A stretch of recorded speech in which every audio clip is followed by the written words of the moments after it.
Bonjour tout le monde, je suis Isabelle Stéphane accompagnée de Dani Superdan et d'abord et avant tout, bonne fête Dani! Merci. Alors aujourd'hui, on parle de mon monstre favori, mon monstre de film préféré, les zombies. Les zombies, c'est ce qui est le plus proche de me faire un petit peu peur. Ah, ouais. Ouais. Les films les plus stressants que j'ai vus sont des films de zombies ou d'infectés. Et on va commencer par le film Dawn of the Dead. On s'est séparé la tâche en deux. Alors, toi, tu as regardé le remake de 2004 et moi, la version originale de 1978. Ceci dit, j'ai déjà vu la version de 2004 et toi, je crois que tu as déjà vu celle de 1978? Non, Ah, tu ne l'as pas vu, d'accord. je n'ai pas réussi à le trouver. Bon, ben c'est pas grave du tout. Donc, je vais m'approprier totalement la version de 1978. Mais commençons avec le remake. Je te laisse la parole. Oui, le remake a été réalisé par Zack Snyder, Monsieur Justice League, on va dire. Ouais. C'est avec la Canadienne Sarah Polley, Ving Rhames, Jake Weber, entre autres. Il y a d'autres Canadiens, j'ai reconnu des visages qui étaient dans une série télé à l'époque, un petit peu paranormal. Le présentateur, c'était Dan Aykroyd à l'époque. Bref. Oh, OK. Ouais. Fait que, donc, le synopsis, Sarah Polley joue le rôle de Anna, une infirmière qui finit sa journée de travail, puis mais pendant qu'elle termine ses trucs, puis qu'elle s'en retourne à la maison, il y a comme des bulletins de nouvelles qui commencent à apparaître. Mais elle, c'est ça, sans qu'elle prête attention aux nouvelles alarmantes égrenées par les stations de radio locales. Parce que la journée, elle se passait très bien, mais là, tout bascule quand la fille de ses voisins, au comportement inexplicablement agressif, s'introduit au petit matin dans son appartement et tente de la mordre. Et elle parvient à lui échapper en sortant de chez elle et découvre des scènes d'horreur. Apocalyptique. Je trouve qu'il manque quand même un petit détail, là, parce que ils ne parlent pas du centre d'achat, pourtant ils vont au centre d'achat aussi. C'est quand même une partie importante du film. Là. Exactement. Bon, le synopsis de la version de 1978 est légèrement différent. Alors, c'est deux policiers, un pilote d'hélicoptère et son amoureuse qui est enceinte. Alors, les quatre se sauvent de l'infestation de zombies en hélicoptère, puis décident de faire un arrêt dans un centre commercial pour trouver des vivres. Et ils vont élire domicile à ce centre commercial jusqu'à ce qu'une bande de pillards vienne tout démolir. Foutre le bordel totalement. Alors, c'est avec Ken Foree et Galen Ross, ainsi que Tom Savini, qui, en plus de jouer le rôle d'un des pillards, est aussi en charge des effets spéciaux. Le film est réalisé par le grand George R. Romero et Dario Argento lui a prêté main forte au niveau du scénario et même de la musique qui est composée par les Goblins. Mm-hmm. Alors, tu veux montrer la bande-annonce du remake? Oui, de 2004 de Zack Snyder.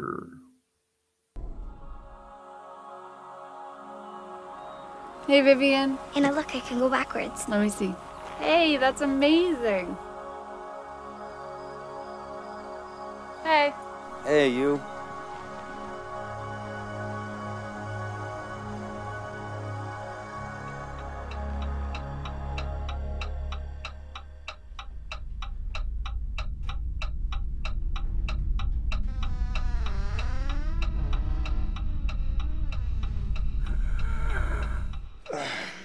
Vivian? Honey, are you okay?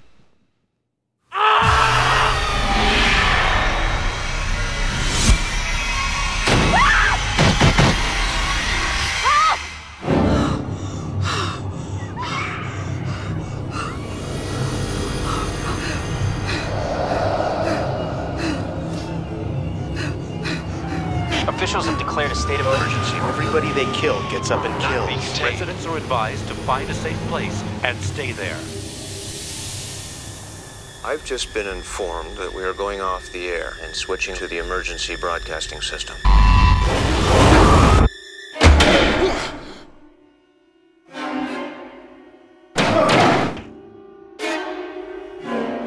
Look up the road, there's a lot more of them. Why are they coming here? Maybe they're coming for us.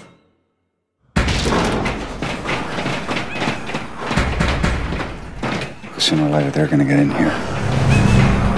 Our baby's gonna be fine. It's only a matter of time. It's coming. They'll find a way in. Oh, God.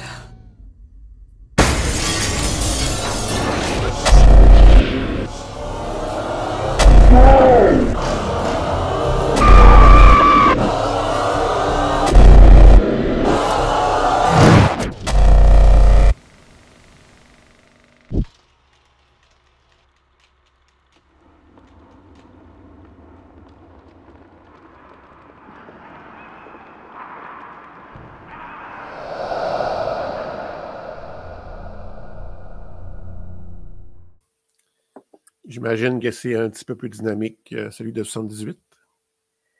Ah, c'est sûr que c'est pas le même rythme. Mais Danny, je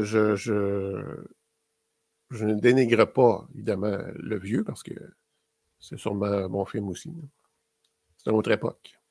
Effectivement. Comment as-tu trouvé le remake de 2004? Ben, très dynamique et violent. Beaucoup de coups de feu. En fait, c'est ça. C'est beaucoup de coups de feu en général dans le film qui éclatent des têtes. C'est plus vers la dernière partie du film où là, ils vont confectionner un bus, ils vont le modifier pour se protéger et être capable en même temps de pouvoir décapiter les zombies avec des chaînesaws, toutes sortes de trucs. Donc le rendu là, c'est un peu plus gore. Et puis, les acteurs sont bons, sauf une chose qui m'a toujours titillé. Parce que j'ai quand même regardé plusieurs fois depuis 2004. Là. OK. C'est que là, il y a une adolescente, son père il est infecté, donc il faut que les autres l'éliminent avant qu'il se transforme.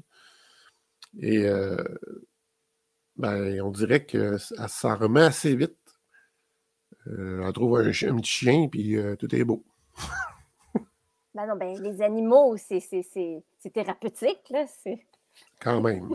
Oui, quand même. Puis, c'est ça.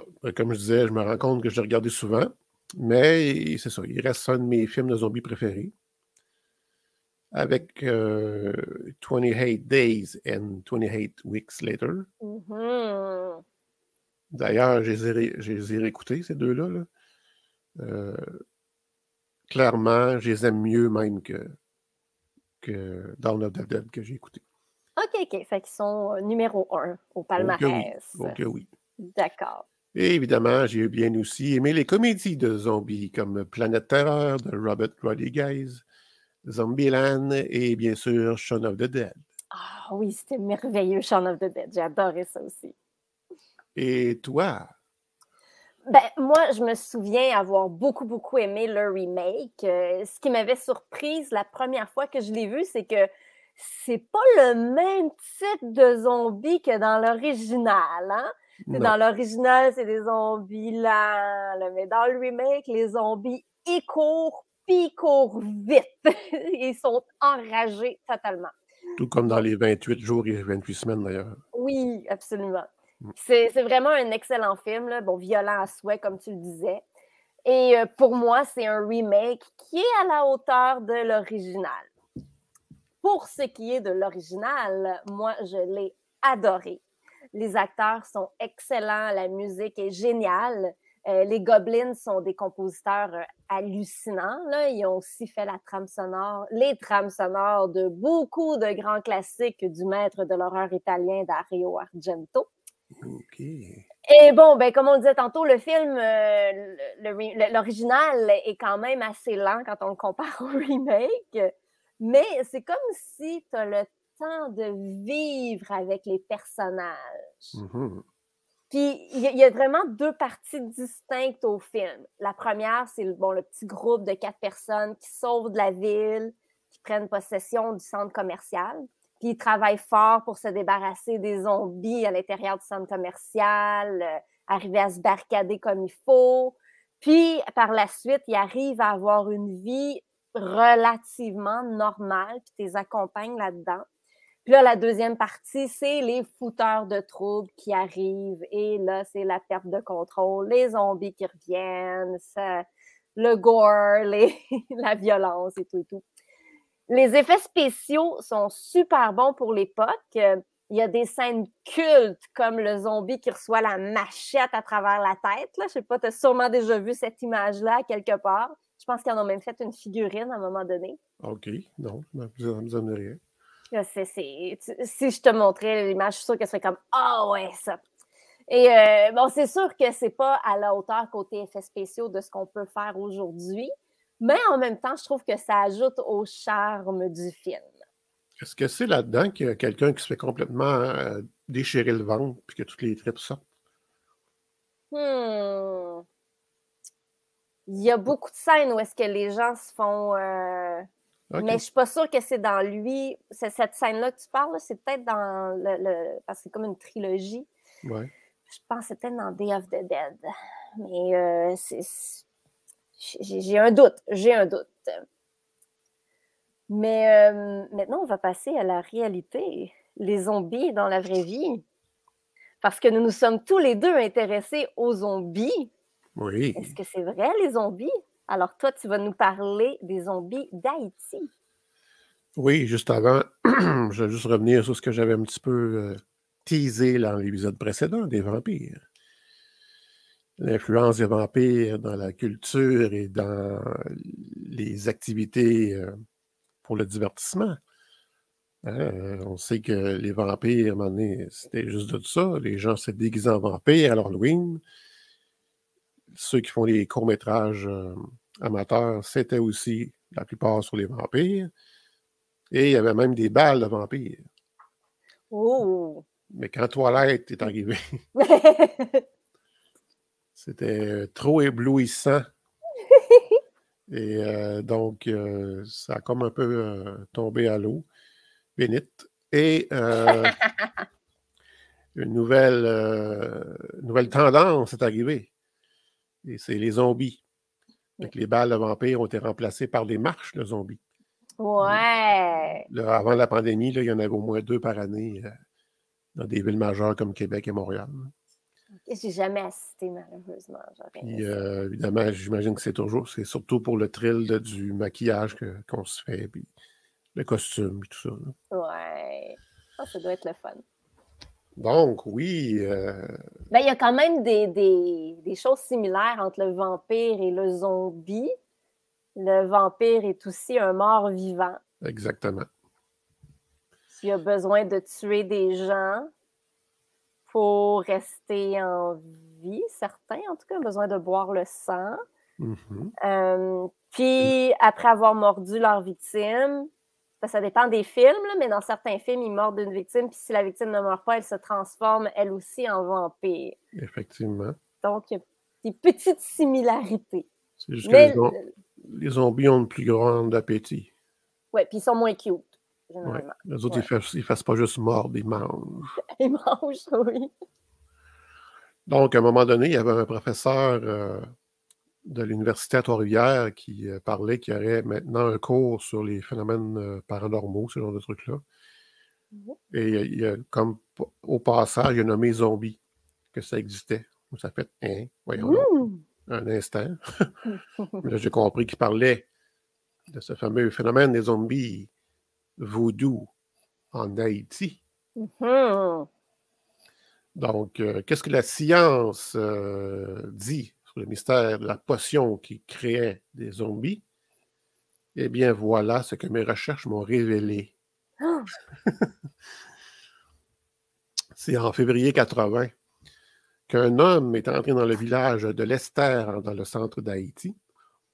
Il a abordé une paysanne nommée Angelina Narcisse et lui a dit qu'il était son frère, Clervius. Et la dernière fois qu'elle a vu son frère, ben, il était dans un cercueil, enterré il y a 18 ans. Mais Claire Vius se présente en utilisant un nom d'enfance que seule sa famille et ses frères connaissent. Puis il se souvient de choses que seulement la famille savent. Là. Et que, bon, j'imagine qu'en 18 ans, il avait changé. Mais, j'imagine, oui. Le cas de Narcisse n'est que l'un des nombreux cas signalés en Haïti au cours du siècle dernier de personnes que l'on croyait mortes et enterrées et qui étaient ensuite réapparues, dans certains cas transformées, apparemment sans le vouloir, sous la forme de ce que la culture populaire appelle des zombies. L'affaire a déclenché une vaste enquête au début des années 80 à laquelle ont participé des anthropologues, des biologistes et des scientifiques de divers domaines de la médecine aux États-Unis. Le centre d'intérêt était une potion mystérieuse utilisée par les sorciers vaudous en Haïti pour mettre des gens dans un état semblable à la mort, puis les faire revivre. Wow. Ça veut dire que la personne est cliniquement morte, puis après ça, elle redevient vivante. Son cœur arrête de battre, puis il recommence après quelques heures? Oui et non. OK. Très curieux, très curieux. L'homme choisi pour cette recherche était un jeune anthropologue et ethnobotaniste canadien du Harvard Botanical Museum. C'est Wade Davis.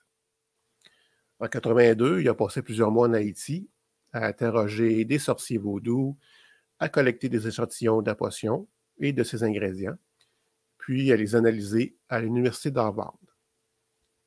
Il dit, lorsque j'ai apporté le mélange, la première étape a été d'essayer d'identifier les différents ingrédients entre les composants végétaux et animaux. Il dit, nous avons analysé les plantes au musée botanique puis les animaux au musée zoologique. On les a comparés. Et le composant qui s'est le plus distingué était un poison de la famille des tétradontides. Il a consulté 3 experts pour savoir si ce poisson avait des caractéristiques particulières. Puis les 3 experts ont ri parce que ce poisson possède une neurotoxine extrêmement puissante dans sa peau. Ses ovaires, ses intestins et divers organes internes, appelés tétrodotoxine. Un anesthésique 160 000 fois plus puissant que la cocaïne. Wow! C'est fou, ça! Pour Wade Davis, le poisson n'est pas le seul élément qui joue un rôle important dans les histoires de zombification en Haïti. Une autre est une plante de la famille du datura, traditionnellement utilisée par plusieurs peuples indigènes d'Amérique centrale. La célèbre herbe du diable, qui est tirée du livre du même nom de Carlos Castaneda, qui est un datura. Elle a des propriétés hallucinogènes et l'intoxication avec la plante peut tout provoquer. Des délires, et, c'est ça, des hallucinations, jusqu'à la désorientation, en passant par un comportement soumis et apathique. Oh, OK. C'est ce qui ramène un peu avec l'effet zombie, justement. Ouais. Davis a rendu compte de ses découvertes et de ses expériences en Haïti dans le livre « Le serpent et l'arc-en-ciel », un best-seller de 1985. Ça me dit quoi, ça?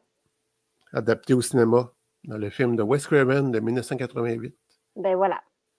Le serpent et l'arc-en-ciel, traduit par The Serpent and the Rainbow, ou aussi sous le nom Curse of the Living Dead. Puis nous, au Québec, c'est la part des ténèbres, pas la part, l'emprise des ténèbres. Ah, OK. Oui. M. Davis est actuellement professeur d'anthropologie à l'Université de Colombie-Britannique, auteur de plusieurs ouvrages sur les cultures indigènes et a été désigné comme l'un des explorateurs du millénaire par la National Geographic Society. Wow! Bravo, M. Davis! Oui, effectivement. Un Canadien. Nous sommes fiers. Ben oui. Parallèlement, ces théories sur la composition de la potion de la zombification ont été largement critiquées et ont divisé les chercheurs.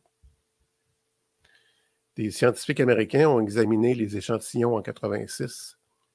Ils ont affirmé avoir trouvé des traces insignifiantes de tétrodotoxine et qu'il n'y aurait aucune base factuelle au rôle de la substance dans la zombification. OK. En revanche, les scientifiques suisses ont identifié des quantités plus élevées dans les mêmes échantillons. Ah, c'est vraiment bizarre, ça. Toujours est-il que l'anthropologue estime que l'effet de la potion, comme celui d'autres drogues, dépend de la personne qui la prend et de la manière dont elle la prend. Des facteurs tels que l'attente de l'action de la drogue et l'ensemble des croyances, des coutumes et de la pression sociale dans lesquelles l'individu est immergé ont un grand poids à cet égard. OK. Donc, ça veut dire que c'est pas juste la drogue, c'est aussi la croyance. C'est le fait que la personne croit que cette drogue-là le rend zombie, qu'il devient zombie. C'est donc un peu l'effet placebo là-dedans. Là. Oui. Ouais. Mais en même temps, si quelqu'un se le fait injecter malgré lui, il ne sait pas vraiment ce qu'il vit. C'est bizarre. Il n'en a pas conscience quand il se fait injecter? Un peu zombifié là-dessus. Là, mais... D'ailleurs, je me rappelle un bout, là, parce qu'il y avait tellement d'informations. Mais ce cher Clervius Narcisse, une fois qu'il a été... parce qu'en fait, c'est quelqu'un qui lui a administré cette drogue-là, donc malgré lui. OK. Et c'était dans le but de le contrôler comme un esclave sur ses terres. Là. OK. Fait qu'il a travaillé pendant plusieurs années sur les terres de la personne qui le contrôlait, là, le maître. Wow! OK. Et évidemment, pourquoi tout ça? Ben, il n'y a personne qui va le chercher. Il est mort, supposément. Ben oui, c'est sûr. Ben oui. Voilà. Wow! Notre fameux Clervius Narcisse, finalement, il est décédé en 94 à l'âge de 72 ans. Bon. Définitivement. Définitivement. Pour vrai, là. Vrai, ce coup-ci, là. Ils ont-tu été voir après, juste pour être sûrs, là? Je ne croirais pas. Puis, je voudrais préciser que mes recherches, c'est un texte inspiré d'un épisode du podcast What a Story de BBC News du Brésil. Oh! D'accord. Mais bon, donc, on serait porté à dire que les zombies, ça n'existe pas. Mais, en fait, ça existe. Mais c'est pas chez les humains qu'on les retrouve. Ouais, j'allais dire, mais qu'est-ce qui se passe, Isabelle Stéphane? Danny, est-ce Oui. que tu as commencé à regarder la série The Last of Us? Non, mais je sais c'est quoi. Je sais que ça part du jeu vidéo. Oui, est-ce que tu as joué au jeu vidéo The Last of Us? Non, mais... Tu as vu quelqu'un jouer au jeu vidéo The Last of Us? D'une certaine façon, oui, car notre ami commun, on aimait graphiquement regarder les vidéos là-dessus. Et puis, c'est pour ça que je connais un petit peu cela, là, de Last of Us. Oui, c'est ça, cette franchise. Parce que, tu vois, les infectés, les zombies sont infectés et contrôlés par un champignon dans The Last of Us. Oh! Eh bien, dans la réalité, il y a des espèces de champignons qui vont prendre le contrôle du corps de fourmis ouvrières. La fourmi va marcher dans la jungle, là, tout bonnement, avec toutes les autres fourmis, une à la suite de l'autre. Puis, il y a un spore qui va s'agripper à la fourmi. Elle ne s'en rendra pas compte. Un spore, c'est un tout petit organe de dispersion et de multiplication de végétaux. Le pollen des fleurs est un spore. Donc, le spore va s'attacher à la fourmi et se disperser dans son corps pour rapidement prendre le contrôle de cette fourmi. Et ce qu'il va faire, c'est de couper les connexions des muscles au cerveau. Donc, le cerveau de la fourmi fonctionne, mais son corps ne lui obéit plus. Alors, la fourmi quitte sa colonie, elle quitte le rang de fourmis, elle va monter dans un arbre à exactement 25 mètres de hauteur. C'est vraiment exact, là. OK. Puis, elle va se coucher sous une feuille. Puis là, la fourmi va lentement mourir alors que le champignon va émerger de son corps et produire des spores qui vont tomber au sol en attente de s'accrocher à d'autres fourmis ouvrières. Fait que finalement, c'est juste un véhicule. Ça devient juste un véhicule. Donc, c'est un éternel recommencement. Il y a aussi les vers à tête épineuse qui vivent dans l'intestin des tourneaux. Et lorsque l'oiseau défèque, il y a dans ses selles des vers à tête épineuse, des tout petits vers. Puis les cloportes vont manger les selles des oiseaux et s'infecter de ces vers-là qui vont prendre totalement le contrôle de son cerveau. Ils vont faire en sorte que le cloporte sorte de sa cachette, parce que d'habitude, les cloportes, ça reste tout le temps dans la pénombre, en dessous des... On en voit souvent, là, en campagne, là, tu soulèves un morceau de bois qui a été à terre depuis très, très, très longtemps, puis là, tu vois ça grouiller en dessous. Là. Okay. Donc, ça se cache tout le temps, de la lumière. Alors là, le cloporte sort de sa cachette parce qu'il est contrôlé par autre chose. Puis là, il va se faire manger par les oiseaux. Et le cycle va continuer. Alors, l'oiseau va déféquer, le cloporte va manger, il va zombie, voilà. Encore une fois, bon appétit pour ceux qui nous écoutent. Oui, désolé. Et il y a aussi un autre type de ver, le Leucochloridium, qui vit à l'intérieur de l'intestin d'oiseau, lui aussi. Il s'y reproduit, puis il envoie ses os, excusez. Il s'y reproduit et envoie ses œufs sur Terre dans les selles des oiseaux. De la même manière, sauf que ce coup-ci, c'est l'escargot qui va aller manger les selles de cet oiseau-là et qui va se retrouver infecté par le ver qui va prendre le contrôle d'une partie de son cerveau. Attention, il va transformer ses yeux en espèces de fausses chenilles. Aïe. Alors, ouais, les yeux de l'escargot, ça va devenir, ça va s'allonger, là. Ça va se colorer en vert, jaune, blanc, puis ça va se mettre à faire des pulsations. Puis là, le ver va prendre le contrôle de l'escargot pour qu'il sorte, encore une fois, bien à la vue des oiseaux. Et là, les oiseaux vont croire qu'ils voient des chenilles, puis ils vont aller arracher les yeux des escargots infectés.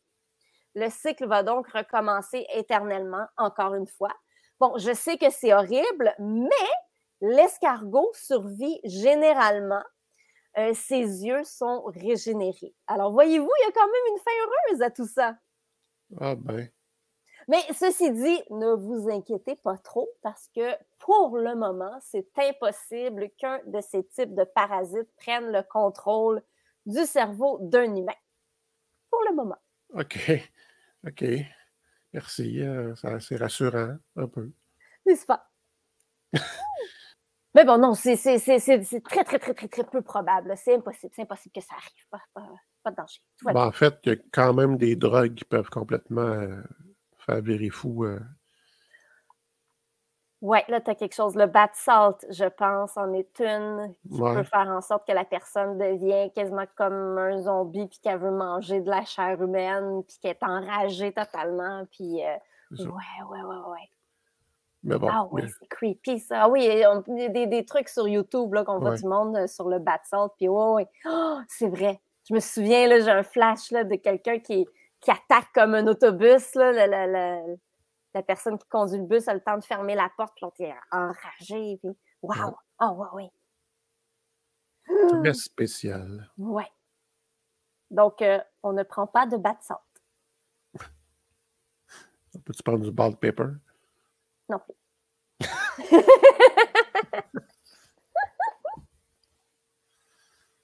Alors, Dani, de quoi tu veux qu'on parle au prochain épisode? Eh bien, tranquillement, pas vite, on approche de la période de Pâques. C'est vrai. vrai? Oh, le chocolat! C'est la fête du chocolat! C'est pas du tout là que je m'en allais. Oh, excusez. Plus pour l'aspect religieux. Mhm. Et donc, comme on le sait, il y a beaucoup de cas, supposément, d'apparition d'icônes religieux, surtout Oh, de la Vierge Marie, ouais. mère de Oh, Jésus. ouais. Et donc, je trouvais ça intéressant Mhm. d'en parler parce que ça soulève bien des choses, bien des questionnements. Mais est-ce qu'il y a des films par rapport à ça? Ben justement, il n'y a pas si longtemps, il y a peut-être 3 ans, pas plus, des Unholy, un film d'horreur où il y a l'apparition d'une icône comme ça, là, d'une vierge. Puis peut-être que ce n'est pas tout à fait catholique. Ouh, OK, alors on va regarder ce film-là. Yeah! C'est mon choix aussi parce que depuis environ 4-5 ans, je suis une fille contorsionniste très talentueuse sur les réseaux sociaux. Ah, OK, excuse-moi, là, je pensais que tu nous faisais un coming out, là, que tu es une fille contorsionniste. Donc, tu la suis, tu n'es pas une... Parfait, oui, OK, c'est bon, on est à la même place, voilà. Marina Mazipa. Mhm. Je l'ai découvert dans American Got Talent. Oh! Et quand je l'ai vu faire son numéro, qui était très théâtral en même temps, puis je me suis dit, my God, elle pourrait faire un genre de vilain super-héros ou peut-être justement une espèce de créature dans un film d'horreur. Ben, voilà, c'est ça. Elle a commencé à décrocher des rôles comme ça. Wow, OK. Puis c'est elle qui fait l'espèce de choses, là. Je ne veux pas trop en dire. OK, On en non, parlera c'est plus bon. tard. Ça va être très intéressant, j'en suis certaine. Moi, j'ai beaucoup, beaucoup, beaucoup de choses à dire sur le sujet, en tout cas. Excellent. Et avant qu'on se quitte, je voulais juste parler brièvement de mes films de zombies préférés. Ah, mais oui, mais oui. Est-ce que tu as vu le film Wreck?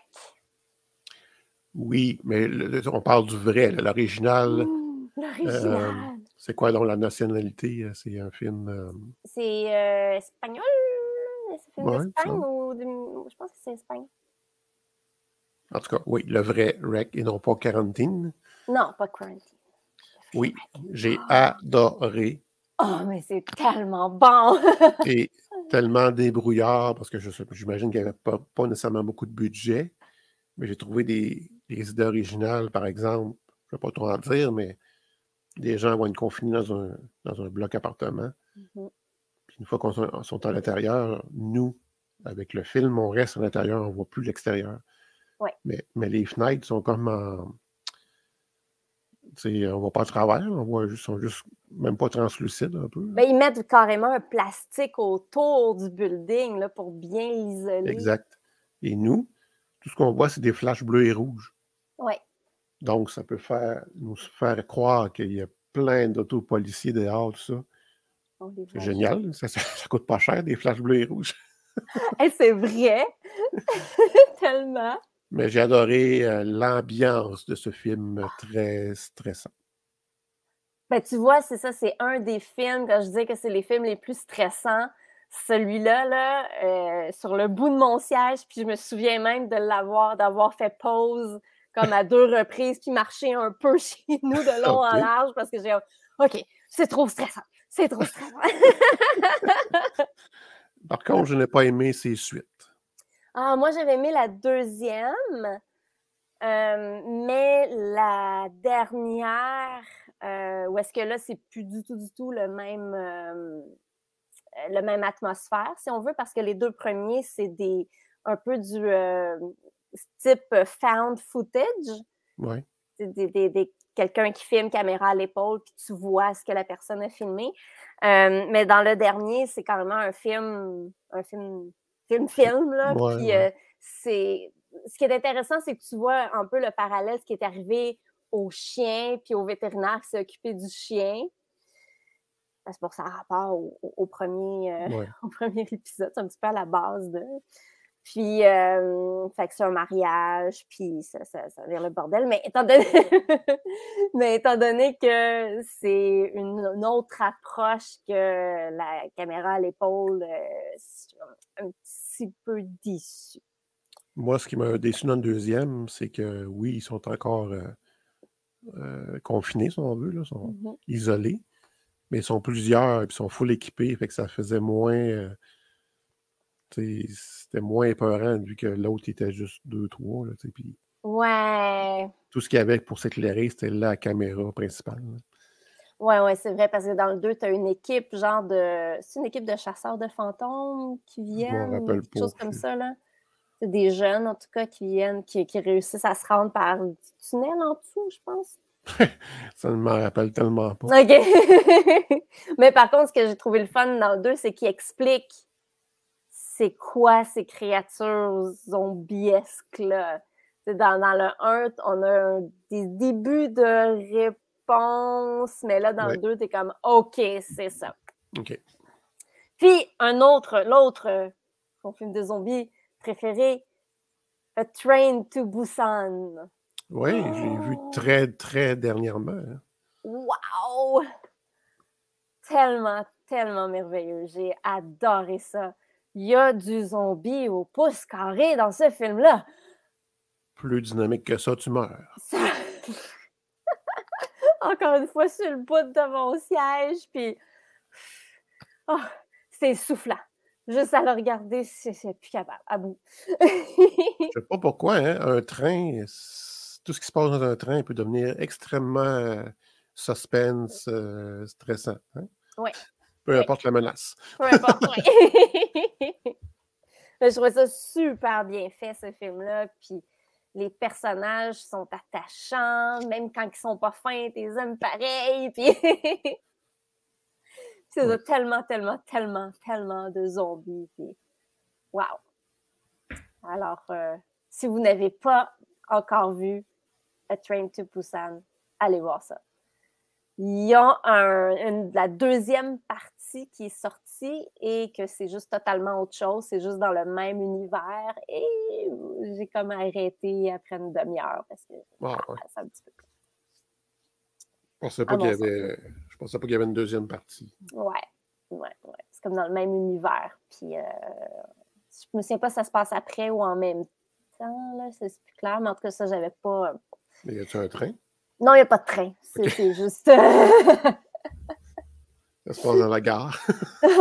non. Ça se passe dans la ville. Puis il y a des gens qui survivent finalement. Mais je pense que c'est après. Il faudrait que je me force là, à la regarder jusqu'au bout. Peut-être que je vais être agréablement surprise. Mais... J'aimerais en insérer un ici. Oui. Resident Evil 1. Ah oui! Ben oui, bien sûr. Ah, c'était bon. C'est sûr qu'à un moment donné, ça je perds mes mots à soir. Ça s'élargit un peu avec des créatures complètement créatures. Mais en général, c'est des zombies. Oui. Pognés sous terre, dans un laboratoire, dans des couloirs. Puis j'ai fait quelques sauts quand même. Est-ce que tu avais joué aux jeux vidéo? Non. OK. Moi, c'est un des jeux vidéo que j'ai adoré, là. Un des rares que j'ai terminé. Encore une fois, c'est une franchise que je n'ai pas aimé les suites. Mais le premier, oui. Il est vraiment solide. Mais c'est ça, le fait que c'est des monstres... Ben, ça devient très, très science-fiction après. Oui, c'est ça. Ouais, moi aussi, j'avoue que c'est vraiment le premier, mon préféré. Est-ce que tu as un autre film de zombies en tête? Non, ben, je les ai nommés un peu tantôt, là, les 28 jours et 28 semaines plus tard, qui je pense même avoir un troisième 28 mois. 28 mois plus tard. OK. C'est intéressant, ça. Sinon, dans les comédies, ben, c'est ça, Zombieland, ben, les deux Zombieland. Oui, c'est bon. Peut-être plus le deuxième même, mais ils vont encore plus loin. Oui. Puis Planète Terreur, que j'avais bien aimé. Oui. Oh, oui. Ouais. La musique de Planet Terror est très, très, très, très bonne. J'écoute souvent la trame sonore. OK. Puis côté comédie, moi, c'est Sorry, but your teeth are in my neck. En français, Le bal des vampires de Roman Polanski. C'est fait dans les années 70. Ouais, faut que je note ça, hein, parce que j'avais oublié. C'est très, très, très drôle. Mais c'est vraiment pas politically correct, là. Genre, aujourd'hui, c'est impossible que le film ça se peut pas, là. Il n'aurait pas réussi à faire ce film-là aujourd'hui. OK. Mais c'est quand même très, très bon. Très, très bon. Je vous le conseille, mais avertissement, ça a été fait dans les années 70, c'est l'humour des années 70, alors gardez ça en tête. C'est vrai que j'ai quand même apprécié Land of the Dead. Ouais, je l'ai vu, mais je m'en souviens pas vraiment. De George aussi, là. Une partie de la franchise. Et bon, évidemment, là, même si c'est lent et noir et blanc. Ben oui! Son Night of the premier. Living Dead. Oui! Il a fait la restauration du film avant de mourir, là, un an avant qu'il meure, je pense. Puis pendant toutes ces années-là, ça l'a dérangé parce qu'il y a des sons de criquets, il y a beaucoup de criquets dans son film. OK. Mais c'était comme pas égal. Fait que des fois, il y en a, des fois, il n'y en a pas. Puis ils ont mis ça à son goût. Puis ils ont aussi ajouté les coups de fusil. Oui. Il y a à quelques reprises, quelqu'un tire, mais tu n'entends pas le coup, bien il arrive trop tard. Fait que là, ils ont tout seté le son parfaitement. Fait que là, il était très, très, très heureux de revoir son film avec tous ces petits détails-là de corriger. Là, il était très content. Oui. Alors, c'est vraiment à voir, là. Oui, c'est en noir et blanc. Oui, c'est des zombies qui sont lents, mais c'est quand même un excellent film avec une finale crève-cœur. C'est très, très bon. Alors, sur ce, on vous invite à vous abonner au Patreon de Sur la route de l'horreur. Vous allez avoir droit à tous les épisodes des Midis horrifiques une semaine à l'avance, sauf quand il y a des petits retards parce qu'une des co-animatrices est malade et ne peut enregistrer à temps.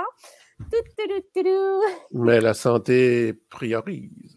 Oui, parce que sinon, c'est tousser sans arrêt en faisant un podcast, là, c'est très, très, très désagréable. Alors, bon. Ouais. Alors, donc, désolée pour cela.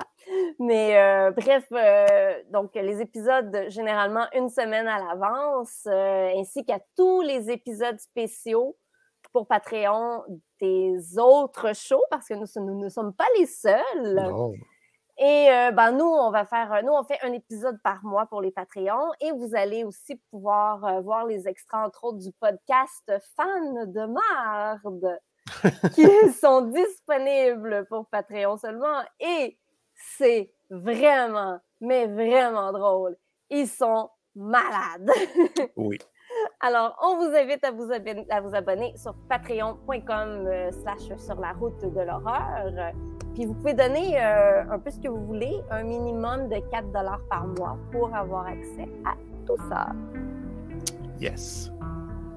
Alors, on se revoit très bientôt, dans 2 semaines. Et d'ici là, soyez sages. Oui. Bye! Bye bye.